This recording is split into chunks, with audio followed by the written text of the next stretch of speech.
welcome to another episode of the Fantasy Writers Toolshed. I'm your host, Richie Billing, and today I'm delighted to be joined by the Hugo-nominated author, Daniel Polansky. Daniel and I have a great chat about his brand new book, March's End, which was published by Angry Robot in May of this year. March's End is a portal fantasy with a lot of interesting twists, and Daniel's got lots of great insights and a fantastic perspective on publishing and writing and everything that goes with it. Before we dive in, just a quick reminder to subscribe or follow the show to make sure you don't miss any future episodes. We've got some brilliant things lined up in the next few weeks and months. I'm very excited to share them with you. So make sure you don't miss them by subscribing. I'm also excited to share that you can now get a Fantasy Writers Toolshed t-shirt featuring the catchphrase of the show, keep on scribbling. And you can get that on the Etsy store. So just click the link in the description to check it out. And if you'd like to join our community with over 400 writers at the minute, just click the link in the description and you can join us on Discord, on Facebook, and you can join a weekly critique group if that's something that you're looking for. And just connect with fellow writers to stay in the loop with all the latest writing news and trends, and to get help with like beta readers and discussing ideas and getting help with research. Things like that all make a big difference. So if you want to be part of something like that, just click the link in the description. And lastly, don't forget we've got a Patreon page. You can get loads of stuff on there, including writing books and classes, writing guides, interviews, and a lot more. We've got all different tiers to suit people at different stages of their career and what you're interested in. So just click the link in the description to learn more. Now it's time to crack on with today's show, and I'm delighted to introduce Daniel Polansky. I'm delighted to be joined today by the Hugo-nominated author, Daniel Polansky. Daniel, welcome to the show. Thanks for having me on. I'm happy to be here, or on it, so to speak. Thank you very much. It's I know you must be quite busy because you've got a new book coming out soon. Yeah, I mean, not really. I do have a new book coming out, but it hasn't made my life dramatically more busy. No. Oh, yeah. So tell us about it. It sounds fantastic. March's End. Yeah. So it's called March's End. It's sort of a genre mass up of, I guess, of a portal fantasy with a kind of family drama. Growing up, I came from what felt like a big big family. There were a bunch of kids, and we had a sort of strong family unit. There was a lot of energy roaming around and whatnot.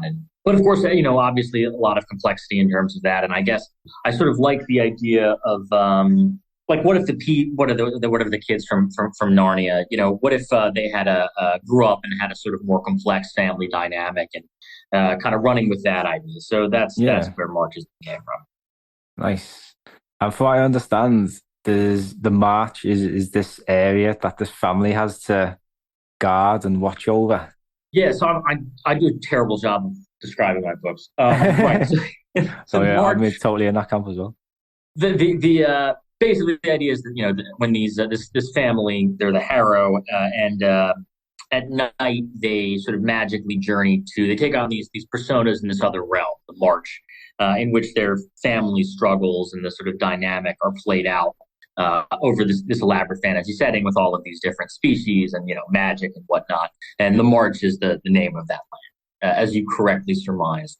It sounds like a really interesting fantasy world. I always like the sort of where the portals, because Harry Potter, I grew up with Harry Potter, so that there's an element of portal fantasy in that, isn't it? The train station and stuff. But this sounds really interesting in that you're traveling to this really sort of intriguing world. So I think a good place to start, because I know it's something that I want to know more about, and probably a lot of listeners who want to know more, is about this world and the March and how you created it. Yeah, the March was really fun to write this sort of fantasy world. I've written a lot in this genre I've written a lot of speculative fiction, but nothing really in the sort of high fantasy realm. So as I was writing this, my sort of mental joke was that this was a world where everything existed. And it was just a sort of rich and fecund as your imagination as a child. So the fun of trying to be able to, but it's a fairly small book. It's probably only like 350 pages or something. So the idea of trying to create a where a novel where you had this really elaborate, rich fantasy world, but you're only kind of hinting at these different small bits of it throughout the text. So yeah, that's the March.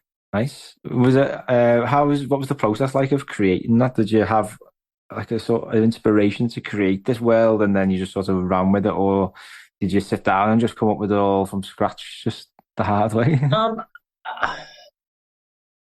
No, I mean it grew a lot over time. I just have like kind of classic fantasy races, and then I kind of had this what to me seemed like a fun idea of making up sort of bizarre different ones. And over the course of maybe the 9 months or year that I wrote it, every so often I would come up with some idea that amused me. Like in this world, one of the sort of tenets is that the weather is like a vaguely sentient being, and you can kind of coax out like good weather or bad weather based upon songs you sing to the sky. Okay. Yeah, I thought that was fun, but that was something that was like I don't know, maybe that came in like 2/3 of the way through the book. I was like, oh, I think that's cute, and then you go back and try to work it out, or you're like, even towards the end of the thing, you're like, okay, actually, it doesn't really make sense to have one species that's sentient snail and another species that's a sentient slug. That's far too similar, and so then you've got to replace one with the other. That's a process, I guess. Yeah. So when you create your fantasy worlds, do you begin with the physical side of things first, or how do you approach it? It depends what you're doing. I Yeah. never think of everything's in service to sort of the specific goal of the narrative, and a lot of that has to do with the voice or what you're trying to accomplish. I don't have any kind of hard or fast rule, I guess, other than that. You're not that, and I guess more broadly, like it's not a math problem. You're not trying to construct an actual physical world that operates in that fashion or could operate in that fashion. That's not possible. You're just trying to figure out basically Yeah. what information do you need to tell? What information do you need to know, and what information do you need to tell the reader? So Nice. maybe that's not that useful in terms of That is expressing very across. that no, that is very useful. That's exactly what I do as well because you do see people with their approaches to world and they'll see examples of like Tolkien who spent decades Right, building the world before they even started telling stories. And they feel like they have to right, define the colors of the flowers and all right. those stupid little details that you don't need. And I'm much more of a kind of I don't have a lot of time to do this kind of stuff, so it's pure efficiency. What do we need? And the rest can be a bit of a mystery. I think there's a sort of meta skill involved, as you certainly, and I think of it better as I've written more, just about figuring out how much you need to know about the world. Sometimes it's not much, and that's part of the joke. I've written books where if you were to ask me like what's happening off page, I have no idea. Nothing's Yeah, happening off. It's a, and then I have others that that there's far more complex. yeah, yeah. So like if it's sometimes it's like I find with like secondary characters that I spend an inordinate amount of time thinking about their lives, and they Hmm. might just be like passing someone on the streets. That'll be the extent of their Right. involvement, and it's just knowing like to stop yourself going down them sort of rabbit holes, isn't it? I think probably sometimes for some people world building can be easier than writing, right? Writing's very Yeah, hard to make yourself do. So to some degree, I guess as I've written more, I've grown skeptical of that. Your mind wants to default to doing something of like less labor intensive. So it's easy to go like, well, but what does the Dwarven kingdom look like? And you're like, no, fuck that. You've got 500 words you got to get. So yeah, yeah, that's definitely it. Yeah, I've spoken to some people and they said I've asked them about the stories, and it's like, oh, I'm not writing any stories until the world's built. yeah, And that's like, it's a bit of procrastination almost, isn't it? It's like yeah, putting I off. think so. I mean, whatever. Yeah. There's certain people who, you know, whatever. James Joyce took 20 years to write a book. So some people can, they can do whatever the fuck you want. But Yeah.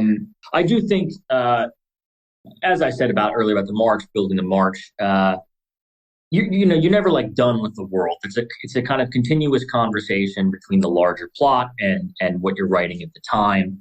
You've got to give yourself space to discover the characters and what you want to do with the world. And So to me, it doesn't make sense really to separate those processes out in that fashion. Definitely, yeah. It's not like an RPG. It's not as if you need to like be providing long, elaborate background kind of conceptions about what the different mechanics of the world are. That's the people are only ever going to see what you let them see of the book. So Yeah. they don't need to see the scaffolding. Yeah, that's it's totally true. Yeah. So characters, it sounds like they play a big role because it's you say you've focused on the sort of family feuds, which I think's a really good idea. It's not used enough because it's something that's certainly relatable, isn't it? So, how did you find the process of creating characters? Is that something that you take quite a structured approach to, or is it something that you just sort of feel your way through it and it develops as it goes? Yeah, I mean more the latter. I knew that Yeah, I took a lot of inspiration from my family. Not exactly specific characters. No one really resembles me or any of my siblings particularly, but more just kind of dynamics. So running out from that way, I don't know. Do you have siblings, Richie? yeah. I've got brother and sister, both younger. Okay, so I mean, you have these. I guess the idea was I like the idea of trying to write a kind of a narrative about family, about the complexity of that growing up, and the way in which that can warp and change our relationships. And so I guess in this writing it this way, it almost went kind of came. I more knew how I wanted each character to relate to other characters, and then I kind of found them as I was writing. Yeah, that's I do understand what you mean there. Yeah, because I think that's the way with characters is as the story. You can only sort of define them quite vaguely at the beginning, I feel, because you don't really know them until you've put them through the story and you can see, you sort of test them and you can see what they're made of and they might develop in ways that you just couldn't anticipate. And then by Yeah, the end of the story, the first draft, you know them pretty well so that when you're editing them, editing that draft, I find the characters a lot more, they're a lot clearer in my mind anyway. And you can sort of see whether the reactions or the responses to the challenges and conflicts of the story, it's compelling or consistent with who they are. certainly a lot of the same territory. It's you discover the thing. It's an organic process, right? You discover the Yeah, thing as you go along, and different aspects of the process inform different other aspects. You sometimes have to make character decisions for plot reasons. You realize like this is too slow or not fast or whatever, and then you have to alter some things. But I would say this was a book probably where it is more character driven, and so there was a lot less of like, well, somebody's gonna die in this scene, um, figure out who, and more from the other angle. yeah. But at the same time, people do die. So there are narrative demands in almost any. Is it the kind of story where the characters change? Are they Yeah, quite? so I probably Yeah, should have explained this earlier in the when you asked me to describe the march. There are like three narratives that happen over the course of the book, which are begin with this sort of early childhood. It keeps going back and forth between the characters at different stages of their lives. yeah, So that the first third of the book is about them as children and also what's going on in the present day. The second part of the book is about them as teenagers, and then you are sort of seeing the growth and the progression of the characters quite literally from children to adults and their relationships changing and so on and so forth. nice. That's really cool. I like that idea.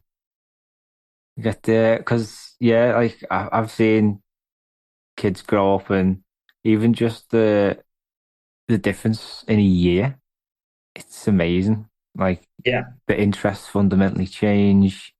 Their attitudes change, their voices change. It's so to see that progression is really interesting. So you've written quite a few books now, haven't you? And the Builders, your novella, was even nominated for a Hugo Award, which is brilliant. So, Yeah, can you tell us a bit thank you. about your writing journey? I wrote my first book, which is called The Straight Razor Cure in the UK, Lowtown and other parts of the world.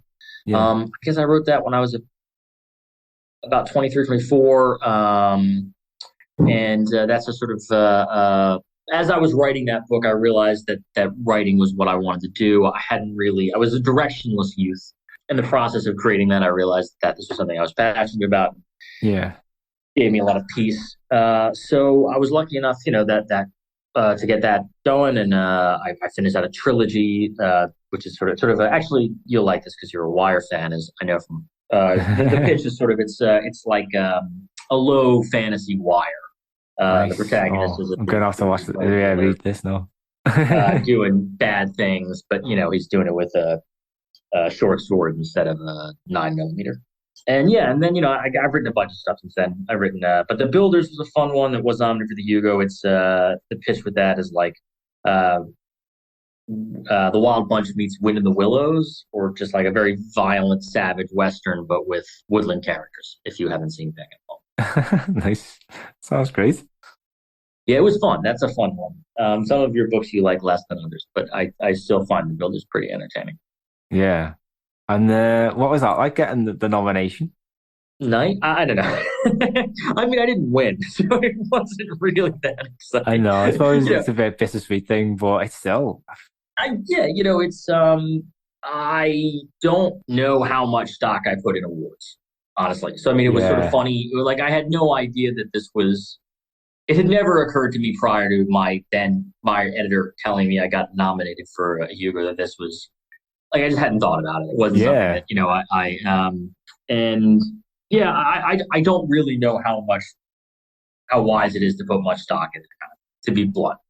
Yeah. It's a good approach because it's obviously, like you say, it sounds like you write because you love it and it makes you happy and like you say, it gives you peace. And that's the only thing that you're really interested in. And if people like your books and publish them, I mean, it's a I mean, it bonus, would be isn't nice. If I would also like money for it, it? but I Yeah, will say, yeah. but I mean, it's not. It's it's just you can't. No, it's impossible to pretend that this is that. It, how much did you ever trust the opinion of a bunch of strangers? About anything Oh, I really, know. whether it's your book or anything in the world. Like there's nothing. If you were just like, hey, a bunch of strangers think that you should do this, you'd be like, great. I don't know these people. Why are you telling me that? So awards are like that, except afterwards you're like, thank you. Nice. So your journey then, it's been really brilliant by the sounds of it. Have you had any challenges along the way? God, are you kidding, man? I mean, yeah, my life is one long, you know, streak of endless disappointment and misery. You know, It's always a sure. I mean, the flip side of the thing a minute ago where I was saying, you can't put much stock in an award or in people liking your book is the reverse, right? You part of the reason you can't put that much stock in people liking your book and in getting good reactions to things is because I've had a long career and I've gotten a lot of bad reactions to things and bad disappointing outcomes with projects and with things like this, innumerable. So similarly, that probably is a lot of my impetus for trying to not take the positive stuff too seriously because it puts you in a situation where then when things don't go your way, that really eats at your soul. It eats at my soul anyway, but I still I do what I can. I think it's hard not to let it get to you. Like whenever you get reviews, well for me anyway, I'll skim over the good ones and I focus on the negative ones. Sure. I don't know if you do that as well. Yeah, I mean, I think as humans, most of us are prone to pain tends to hit us harder than pleasure, so to speak. Yeah. I think I don't know a writer that doesn't spend a lot of time feeling shitty about their career and their output. Yeah. They exist, but I don't. I mean, whatever. There's sociopaths in the world, but I mean, the vast majority of people are in the same boat that you or I are in. Yeah. I know. I think it's just something that you just got to persevere with, isn't it? Yes, I guess. I mean, it is an absolute precondition of the activity. they're inseparable. Unless you want to never print anything or never let anyone read anything you do, you that's what it is to create things and to put it out there and to let people shit on it in one capacity or another. What are you gonna do? So Yeah. I guess I mean, yes, I guess I'm persevering. So that's what I agree with you then. Have you had any like funny bad reviews? You can Um, describe them like that. I mean, I'll tell you one I've had. all right, go. I got a 1-star review once because the book didn't have pictures in it. Hmm. So that was Yeah, quite an entertaining one. yeah. Well, I mean, when you expand reviews to like Amazon or Goodreads or whatever, like, you know, yeah, I've had some very just dumb, Just baffling people that, ones. you're just like, I don't think you understand what a review is or whatever. But I mean, what are you going to do? Stay off social media. I know you kind of it's like you say, it's part of the game. We've got to Yeah. deal with it. Have you found like any sort of the recent trends in writing? Like AI seems to just be dominating everything at the moment, and I mean I've not come across it personally firsthand, but I know other writer friends of mine are saying that they know publishers have closed submissions because they're just being flooded with AI written books. Yeah. Um, what have you come across anything like? Clark's World or one of the sci-fi magazines were pausing submissions. I'm not sure how much that's really going to affect novels or longer things, to be honest, Yeah, in large same. part because editors don't look at the slush like if you're the editor for Clark's World, you have to go through the 5,000 things that have come in your direction. Most editors, they're not looking through the slush pile. You can't just email them in mass. So it's going to probably affect the world in a lot of ways, but in the short term, I don't know how much it's going to have to. It's going to change novels. Yeah, I still think it's just way off coming like being able to write anything like close to a good novel. But I'd say short stories, yeah, it's gonna cause publishers a lot, like especially small like magazines, because they just don't have the resources to keep up with the demand. But yeah, little Yeah, tangent there anyway. yeah, we'll Um, see. I mean, yeah, we'll see. I don't know. yeah. How do you find the process of coming up with ideas? Have you always sort of had them sort of readily at hand, or have you ever had any barren spells where it's been tough to come up with anything new? I mean, there are periods where it's more difficult to write, but I wouldn't say that's because I don't feel like I have things to write about. It's more that maybe I lack the energy or the drive, to do that kind of Yeah. work. Um, but I probably have more. I have more ideas than I'll ever be able to write. Whether they're good ideas or not, I'll leave that up to the reader, I guess. It's a But good no, way to I be don't though. really find that difficult. And is the what do you do when you get ideas? You just sort of like do you have a process for like storing them and then coming back to them later, or do you sort of like make mental notes? Mental notes normally, I guess. If something that really grabs me, I'll maybe dash a few things off. But it's not really like I've had a great idea for a novel that I then forgot. They're not quite that. They're a little more elaborate than that. They're not like Yeah. it's not like a password or something, and you just how do I log into Amazon? And what's your writing process like? Do you like to plan things out? Yeah, I mean, I guess that would sort of like we were saying earlier, it's a conversation, Yeah. and a lot of it too depends on what you're writing. Because I've for some things that have to be much more tightly constructed, like mysteries. If you're writing a mystery, that really has to be planned. Things have to be more mechanic, more clockwork with that kind of thing. With other stuff, you can be a little looser and try to, as I've gotten, I think when I was younger, because for me, the fun part of writing is just the first draft, throwing up words. I was Yeah. more of a, I was more willing to kind of like, I like doing that, so I did that more. And as I've written more over the course, a long time now, I've kind of, I gradually began to realize that was not a good use of time, and just letting yourself write another fight scene or another, whatever conversation between two characters that you like writing about, even if there's never going to be even if they're not really going to use this later on, that just isn't a good use of time. So I've tried to be more, as I've gotten older, be a little more conscientious in terms of what I throw on the page, what sort of side avenues I follow. Yeah, yeah, that's a good way to be. Like the experience doesn't half help. But No. have you ever experimented with sort of just like winging it completely? Yeah, I mean, uh, I don't know how completely. I would say usually when I first start writing something, the first thing I'm looking for is like the voice of how I want to work with that. So, the first 10,000 words are kind of just throwing stuff on the page and seeing what comes out. But longer term, the closest I ever did any of that, the first book, I really had no idea what I was doing at all. I never did anything before. Although I went back and did some edits, the first draft was, I was just me throwing shit on the page, going, kind of moving ahead, and it's Yeah. not great. There are reasons that a little bit of forethought is wise in Yeah, writing as in everything else. I know. I speak to a lot of writers, and this is my view as well. I think most of the writing gets done when you're editing, but everyone hates it. Mm, I mean, yeah, do you have any advice for editing? for editing, I mean, not just general advice. I mean, if you end Yeah, up, I don't know, like as a general, you have to edit. Like I don't know. I mean, it is a necessary part of the process, obviously, and it's not that much fun. And you got to push yourself through it, I guess.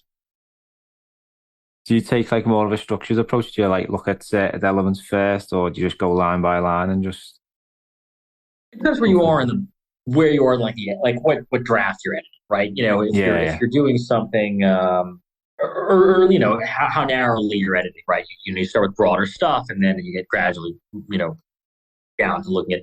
So by the end of the second or the third time I'm working on the draft, I'm going line by line. I know. I think when you get to that point, you can sort of relax a little bit. Hopefully, you come content that the characters aren't up to doing things that just don't make any sense, I suppose, and the plot all makes sense and ties together. So yeah, I guess, or you just accept this is the book. At a certain point, the book you have is the book you've written, and you're like, yeah, do I really like Jack? It doesn't matter. Jack's in the fucking book, man. We're not doing this.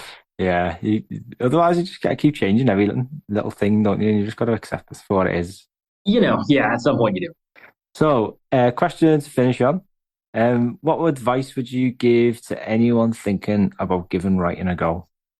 As a general point, to harken back to something earlier, I would say if you want my advice, you have to. That being a writer means that you have to write, and that means you actually sit down and do the difficult part of that task. I have no advice. I don't have advice for anybody. I don't know what I'm doing. You know, What about on the I can give you professional advice on level then? baking. Yeah, you've had great success like on a professional writing level. What about like sort of achieving them things? Like any advice on that front? No, honestly, I am the world's worst person to ask about any professional business. I am terrible at figuring out what's going to sell. I have a horrible sense of that. Um, I guess I would say sort of in terms of both.